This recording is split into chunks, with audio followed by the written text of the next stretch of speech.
Hello everyone, मैं श्रेया आप सभी का स्वागत करती हूँ अपने चैनल पर।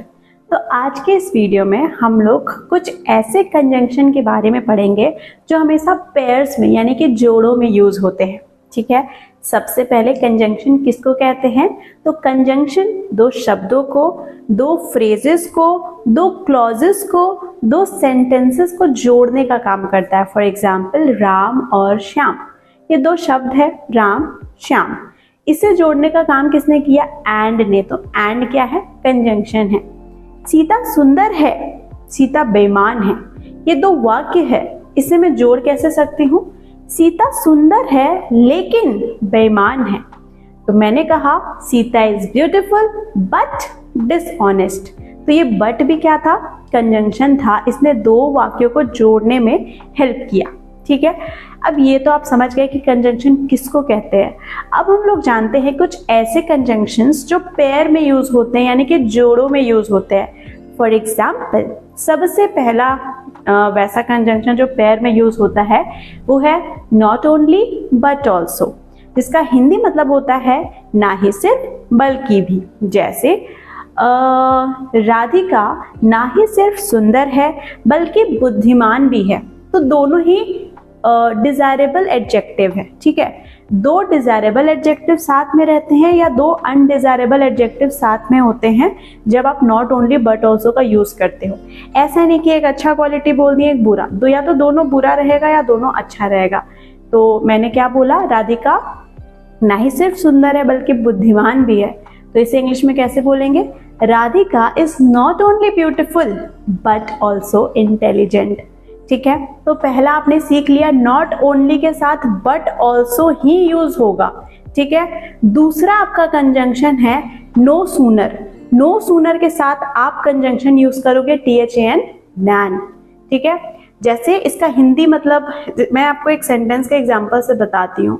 No sooner had I reached the station, मतलब जैसे मैं स्टेशन पहुंची देन द ट्रेन स्टार्टेड, वैसे ही ट्रेन शुरू हो गया।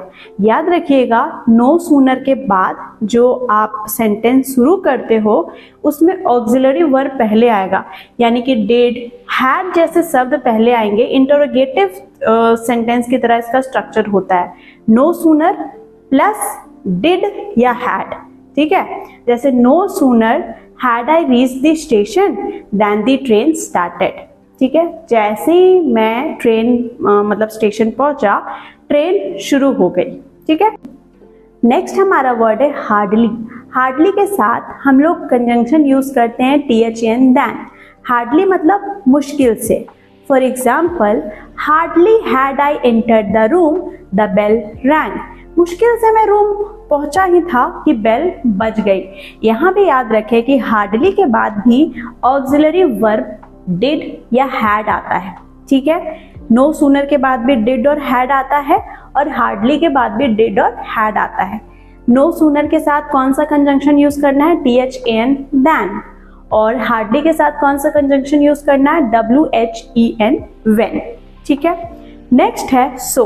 सो के साथ जो है वो यूज होता है दैट।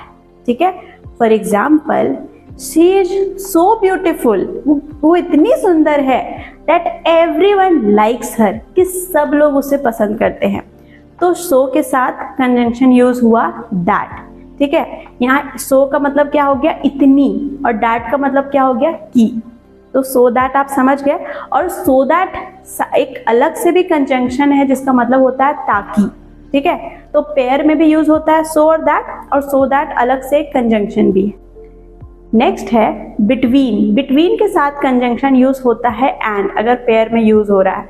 ये टाइम को दिखाने के लिए बेसिकली यूज होता है। जैसे the meeting will be held between 7 PM and 8 PM, यानी कि मीटिंग जो है वो 7 PM और 8 PM के बीच में होगा।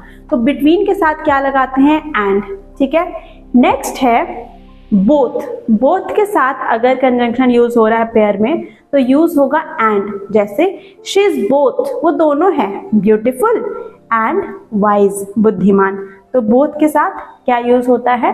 एंड नेक्स्ट है द मोर। द मोर के साथ द मोर ही यूज होता है, जैसे the more you study the more you learn, यानी कि तुम जितना अधिक पढ़ोगे उतना ज्यादा सीखोगे। तो आज के इस वीडियो में इतना ही रहने देते हैं। ये इंपॉर्टेंट रूल है जो कि आपको एरर डिटेक्शन में पूछे जाते हैं, तो इसे याद रखें, ध्यान रखें।